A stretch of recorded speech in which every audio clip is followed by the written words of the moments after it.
Usually in meditation, people are looking for the hows of meditation, how to sit, how to cross their leg, when to meditate, what should they watch out for meditation. That's usually the adjustments to the body and the breath. But we've been talking about adjustment to the mind a lot. We've been dealing with adjustment to the mind more and more and deeper into it. We even go into what psychologists usually use the term subliminal perception. What is subliminal perception? Subliminal perception? Usually we are conscious of what we're talking about. Subliminal perception is something that is below the threshold of consciousness. You may not even aware and realize that it comes up. Something, there could be external stimuli that agitate you and you feel that way and you don't even know why you feel that way. Subliminal perception. Meditation is to deal with mental afflictions. And of course, if we start from the beginning of the lecture, then especially if this is New Year, we always say, oh, are we happy? 2016, we have resolutions for making us more happy. We want to lead a happy life. We haven't been too happy, and sometimes we're happy and we are sad, but how to build up a happy life for 2016 and in the future. You have to know what happiness is. If your happiness is just looking for material acquisition, if your happiness is habitual attachments, those things won't make you happy. You have to let go of your habitual thoughts so that you become happy. So why do we have mental afflictions? Why do we have depression, anxiety, sadness, mental afflictions, jealousy, hatred, anxiety, worries, painful memories, and the crude ones, the crude mental afflictions, we may realize it. Particularly if you've been to a temple or learning some of the Buddhist teaching, then you know, well, why do I become unhappy? You know you are unhappy. Why do I become depressed? Why do I have this depressive attitude? Why do I have inferiority complex? Why do I get agitated so easily? Why do I always have to feel that I'm lack of many things? I'm not good enough in this. You always find I'm not good enough in this and that, and you don't attach too much value to your life. Why do we have these mental afflictions? Some of them you may be aware, you still can solve it. You may be aware, and some of them you're not even aware of it.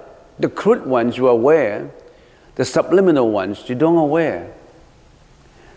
As I said this morning, the subliminal ones are those garbage that you have a lid to cover. They're all been covered with lid that you don't know. And once you do more spiritual investigations and spiritual analysis, then you have the power, you have the ability to open up those garbage lids. You open them up and you see these garbages, which subliminally you don't realize. So those are the mental afflictions. And mental afflictions are not just sadness. In terms of purity, mental afflictions are those times when you feel pleasurable, when you feel quote unquote happy. Of course, we still have to define what happiness is. You're quote unquote happy. Some people define happiness as sensations, satisfaction of your senses. When I see an attractive object or person arousing sensuous desire, I feel happy about it, I pursue it, I fulfill it.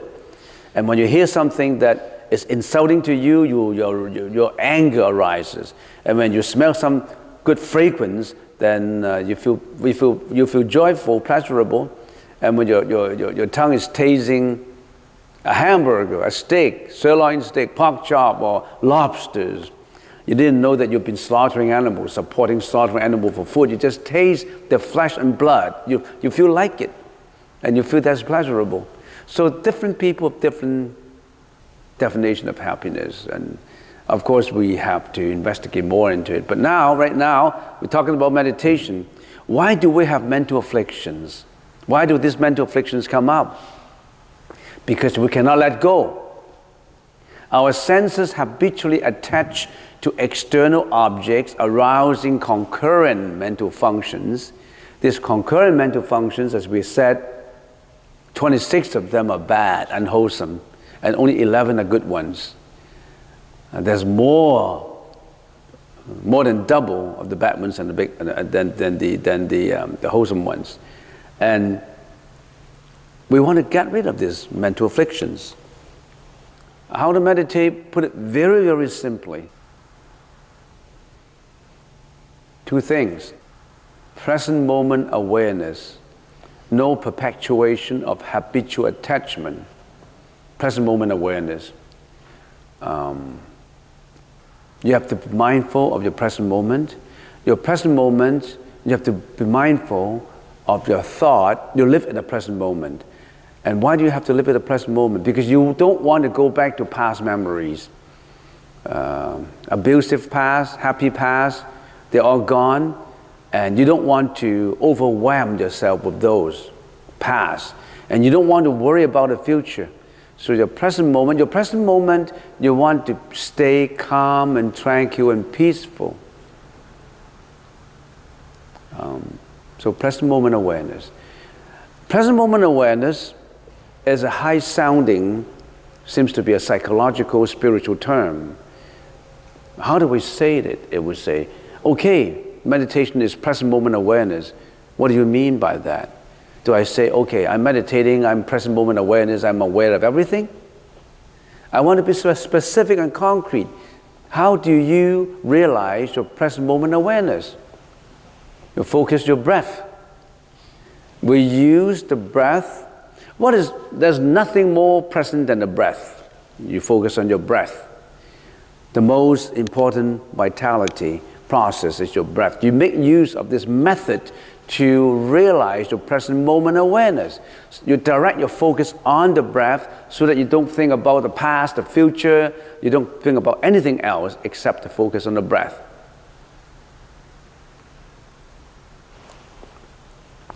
And then no perpetuation of attachment. That means what? Letting go. You don't want a perpetuation. You have to break your perpetual attachment. You let it go. Now that's just a review. 2 things. Focus on your breath and let go of your habitual attachment. It's easy to talk about. A 5-year-old can talk about this. But 100 years old cannot achieve this. And we've been talking about the different stages of meditation, and this is just a little review. So we start from Kamadhatu Samadhi to Anagamya Samadhi, at level 1, 2, 3, and jhana and all up. And we know that we have different stages in meditation. And this is the lower stages that right now, I think, I'm not 100% sure because I don't know enough, we are maybe below this. We don't even have samadhi. We don't even have achieved samadhi. Most people haven't even achieved samadhi. Achieving samadhi is not enough. Achieving samadhi is you can focus. You have your present moment awareness, and you don't have any perpetuation of thought. You can focus. You don't think about the past. You don't worry about the future. You can focus, but that's not enough. You need vipassana. You need wisdom. So in other words, even if you achieve in here, which is a very high level of meditation, and not only are the Buddhists have the ability in the meditation to achieve these, all other religions can achieve this too. Even people who don't have a religion, who don't believe in a religion, they can also achieve samadhi. That's what we call, in some of those, if you Google into information, Kundalini awakening, Kundalini perception. They always meditate on chakras. Those are aiming at samadhi, not vipassana. Because you could be doing Kundalini meditation, and yet you still haven't got rid of your greediness, your hatred, your anger, your jealousy, your anxiety. You haven't got rid of all those. You're still egoistic.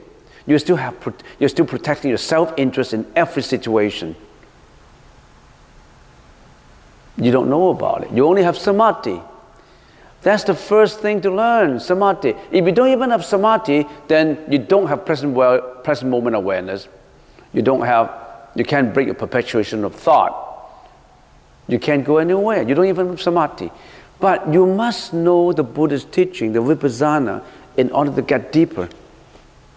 Vipassana, to give you an example, is, say, prajna. What is prajna?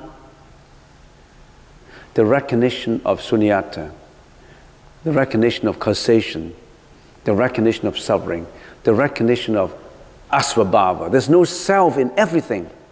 Everything is fleeting. Everything is causation. There's no real identity. There's no real reality in it. Everything comes fictitiously. You must know that. Otherwise, if you only have samadhi and you don't have vipassana, in the process of getting up to the first jhana, second jhana, third jhana, fourth jhana, you may encounter a lot of subliminal problems. So in other words, when your friends who've been meditating and say, hey, John or Jeanette, go for meditation, it's very peaceful, it's very relaxing, it's like a yoga, it increases your health, it increases your awareness, it broadens up your wisdom. What's the problem in saying that? You're learning meditation for the sake of, I want this, I want that, I want wisdom, I want consciousness, everything is acquisition. Everything is you want that. You fall again into the trap. The reason why you come for meditation is I want to be clear, I want to have a clear mind, I want to be able to solve problems. You are increasing your ego again. You have to get rid of your wants in order to have the real, I don't know what to call it, in order to have anuttara samya sambuddhi. So most people stay in this level. And because they stay in this level and they didn't have a chance, or they didn't want to, or they don't have any causation to get into the Buddhist teaching, to know prajna, that they stay here all the time. When you stay here all the time and do meditation, it's dangerous. You don't know it's quite dangerous for you to do meditation. You could go insane. You could be crazy. If you're caught into what they call Kundalini awakening, you could all of a sudden feel that you are depressed. You want to commit suicide. I'm scaring you now. Because why? You open all your garbage bins because of samadhi, and you can smell all these things. You don't know how to get rid of them. Because previously you were able to concentrate, to focus, so that you have present value awareness, then you somehow, in that particular moment when you're meditating, you break off your perpetuation of habitual thought. But you haven't really completely broken the chain of perpetuation. The Buddha's teaching is to get in there to help you further, to break that chain in addition to samadhi. And that's what we call vipassana. You really have to have the wisdom to know that when you're meditating, if you feel depressed, if you feel those million years of garbage accumulating and you feel it, you know that it's fictitious. It's not real. That is not real. My depression is not real. My greediness is not real. It's all causation together. It's easy to talk about it, but when you do it, it's easy to talk, but it's not easy to enlighten it. Knowing the words do not count at all.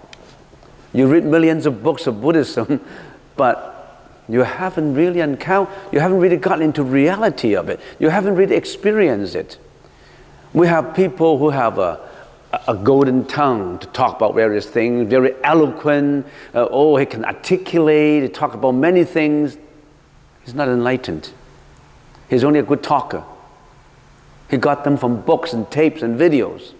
If you go to a higher level, some people never get here, so they don't really have to worry. You don't have to worry today. You don't have to worry because you haven't really got into samadhi. But I'm telling you, when you get deeper and deeper and deeper into it, all of a sudden, you may feel that when you get into a trance, a deep meditation, you will feel you're totally depressed. You're totally feared. You're totally angry. You know what you do at that time? Then if you know the Diamond Sutra, then you know everything is unreal. Even that, you have to let go of it. The body, everything you have to let go. Then you focus back on your breath. Don't let it carry you away. Don't let your subliminal perception, your subliminal garbage carry you away. Yeah, that garbage bin, you open the lid, you smell it, but all that is sunyata. Don't let that affect you. Clear it up. How to clear it up? Get back to samadhi. So it's a combination of samadhi and vipassana. Wisdom and focus, not just wisdom. If in meditation you just want to increase your health, increase your happiness because you want to be more happy, you're not at it. You're still looking for happiness. And how do you define your happiness? I feel great. I have a good job. I have $10 billion, a nice house, I have everything. Your happiness is defined in materiality. There's no such thing as happiness. Happiness is only compared to sadness. It's duality. If you still look for happiness, you won't be happy. You still have happiness to look for. Even the happiness has to go. Let go of even the happiness. Let go of even looking for wisdom. Let go of that. So it's just a word of caution. When you meditate more and more and more and more, you will be entering different realms, different areas that you haven't realized, that you haven't been to before. Don't get panic. They're not real. And if you look at it from another angle, you're much higher in your awareness now because you can smell it. Previously, you couldn't smell it. Previously, how you just interact to emotions, interact to your perceptions, interact to your objects of attention. You just interact. After you interacted with it, then you know, oh, I shouldn't be angry, I shouldn't be jealous, and maybe you have to go through a few days.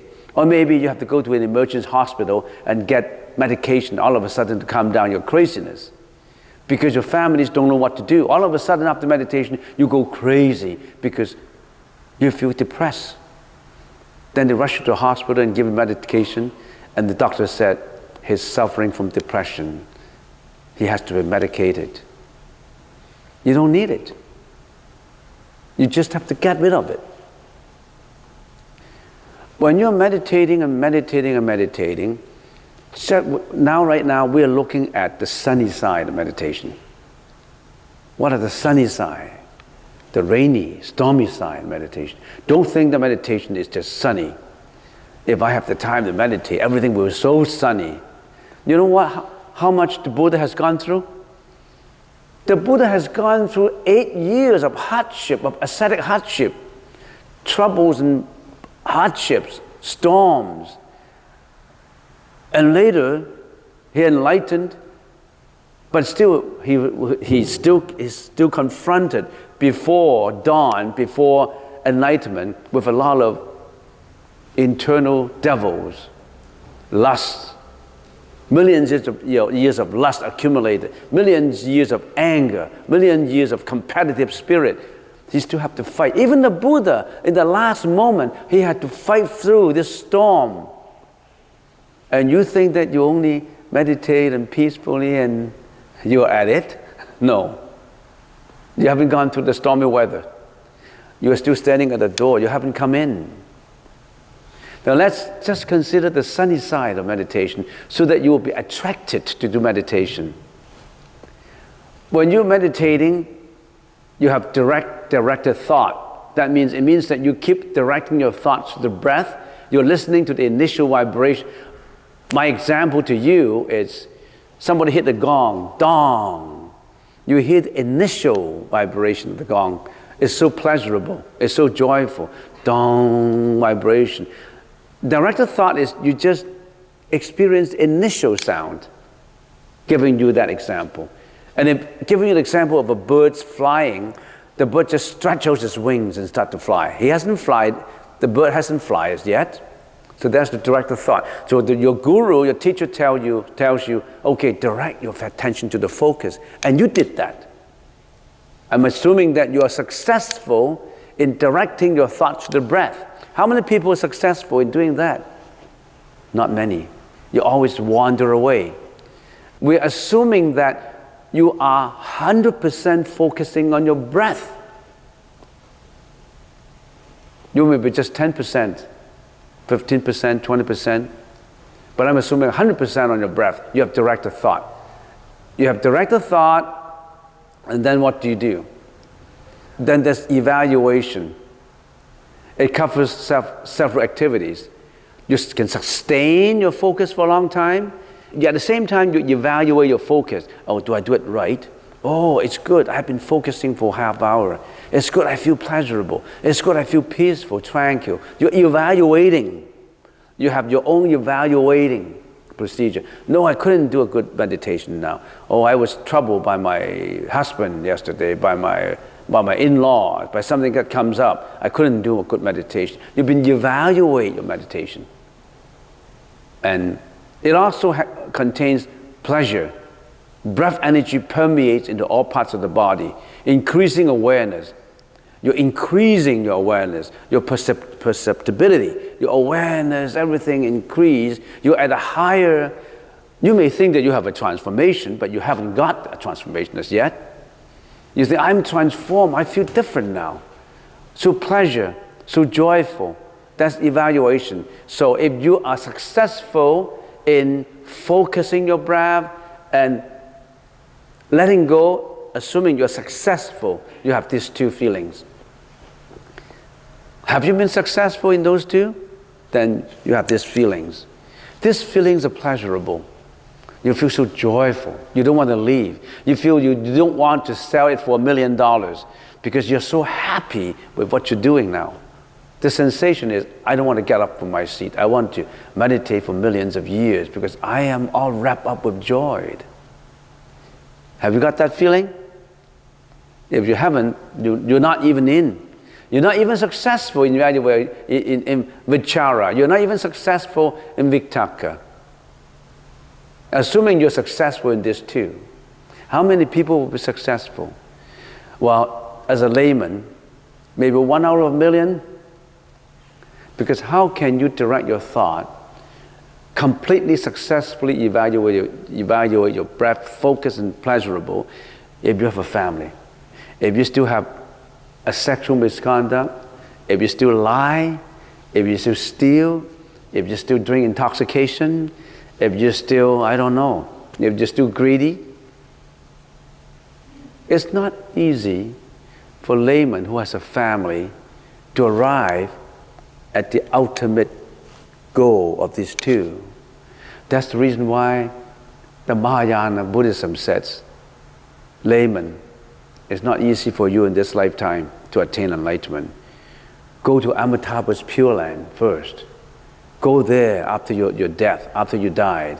And in there, without going back to samsara, without going back to life and death, under the instructions of the Buddha, Amitabha, you will achieve this. That is a skillful way. That is what we call Nian Fo Fa Men. That's what we call the Pure Land sect of meditation. Because you have a wife, you have a husband. If you are young, you are still doing sexual conduct. Sexual conduct is another garbage adding onto the garbage tank. How can you get enlightened? When you look at a lady who is so attractive, you're still attracted to it. And then you pull your attention away, but you still have a thought. That's the reason why we as a monk, we always tell the layman that your skillful way, since you have a family, you have quote unquote your successful career, how successful it is, you are multi-billionaires, you lock up with your meetings, with your time, with your logbook, with your businesses, with your multi-international companies, you lock up with competition with your peers, advertising and all that. How much time do you have for meditation? You're so busy with your jobs, so busy with arranging your capital, reinvesting your capital, so busy with tending to your kids, your elders. Every day you have to visit your mom who's in the old age homes. Your dad already passed away, but your mom is still there. You still have to get busy with your children. Some of them are in universities, and they've been complaining about many things, and you have to handle family affairs. How can you get to these two? And all of a sudden you may be found sick. Regularly you have to go to the doctor to check up. We all have too many karmic energy that pull us down. You're going nowhere. We're going nowhere. So we say we want to stick to the skillful means. Everybody has to die anyway. When I die, I don't want to get back to this life and death. I want to go to Amitabha's Pure Land. I want to immigrate in there, not going into animal realms, ghost realm, all these. I don't want to be human realm again. I don't want to be billionaires again. There are a lot of problems with billionaires, because when you are billionaires, you add a lot of assets and money to your account, but you also add a lot of mental afflictions to your mental accounts too. I don't know, I can go on these things. And the bell goes. We're going to go for lunch. If you have any further questions you would like to ask, write it down and we'll answer them for you. For first-time comers, if you come for the first time, the Buddhist teaching is not about getting. The Buddha give me blessings. It's about letting go. It's about clearing your bad energy.